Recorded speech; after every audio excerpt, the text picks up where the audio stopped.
Hello everyone, welcome to another Rick's Picks. Today I'm going to be doing my review of the Turtles of Grayskull figure, Teela. So what I'm going to do is I'm going to take a look at her in packaging, then I'm going to take a look at the figure and her accessories, and then I'm going to give you my thoughts on her. And just remember, if you do like this video, go ahead and check out my Teenage Mutant Ninja Turtle playlist and my Masters of the Universe playlist. Plus also hit that like, share, and subscribe. So without any further ado, let's get to the review.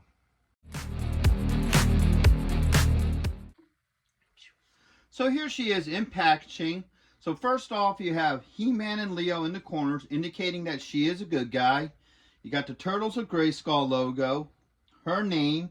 You get the exploding rock that's usually used in most of your Masters of the Universe card backs, but with a purple-green tint to make it look more turtle-ish. So that's really cool as well. You get this nice open window where you can see the figure and her accessories. You got the Masters of the Universe logo here and the Turtles logo. Spin her around this way. Alright. You get this nice art. I really like the artwork for this. This is really cool. It's Teela up against Merman. You have the Masterverse up here. Turtles. Comic book inside. A little bit about her. All the figures that are part of this wave.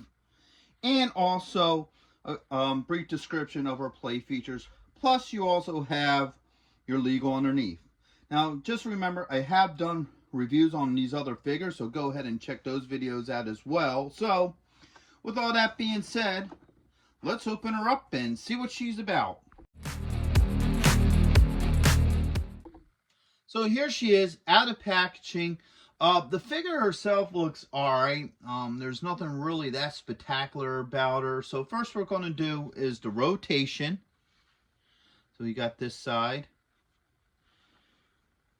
We got her back, this side,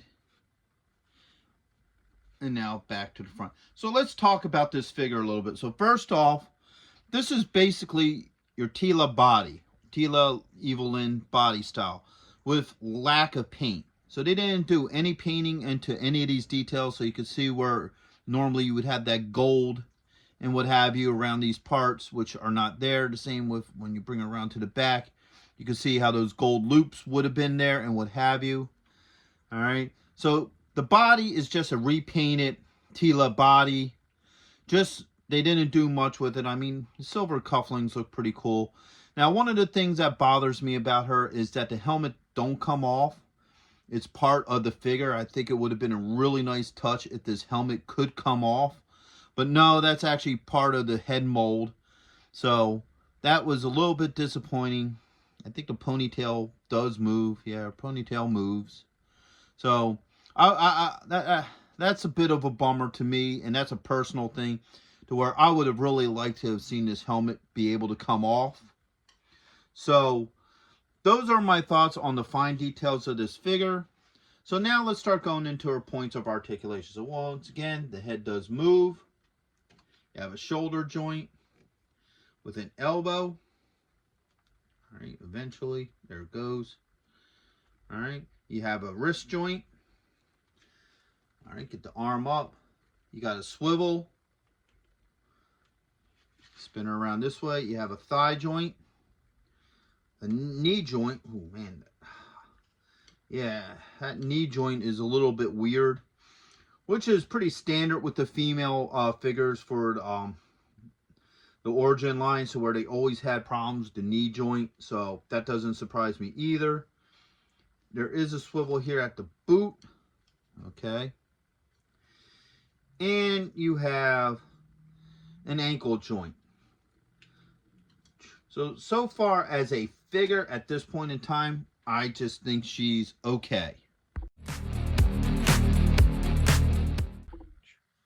So now let's start taking a look at her gear. So first off, you have this green chest armor, all right, or upper body armor, whatever you want to call it, with this, you know, little pelt on the back of it. All right. You have this lower armor for her. Okay. You have two these aren't shin guns, I'm sorry, forearm gauntlets. Yeah, and there's a nice little bit of detail in there. So you got this, you know, leather wrap or whatever around the turtle shell. All right, she has the size sword similar to Raphael's. All right. And then last but not least, she has the shield. So let's see how well all this goes on to her.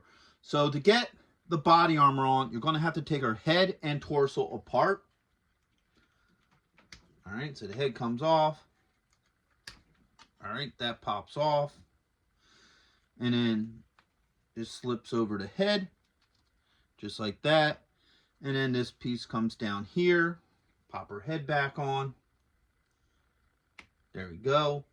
And then this lower piece here just slides over the hips. And oops, you put the torso right back on.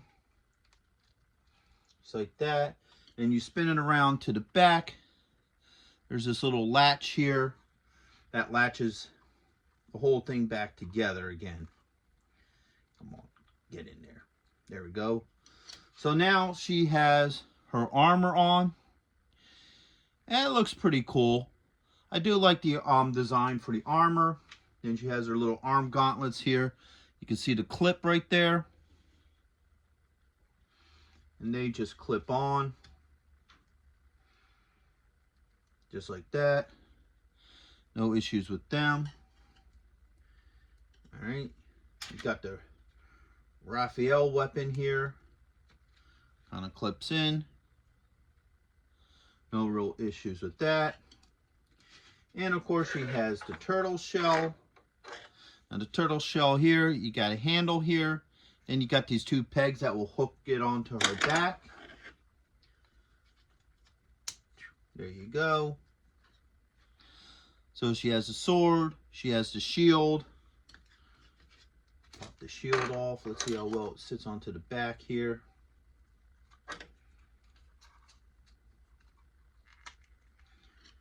All right.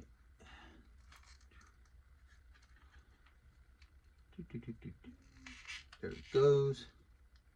So if you want her to wear it on her back, it fits there as well. So all the weapons fit on her pretty well.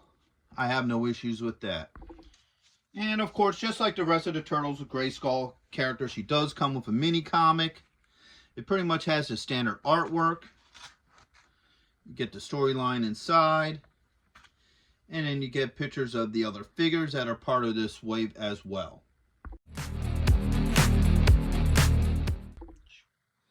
So my overall thoughts on her is that she's okay. You know, there's nothing really that new or spectacular about her. Starting with the figure, I would have really liked to have seen this helmet be removable. I think that would have been, you know, way cooler for the figure if this helmet could come on and off.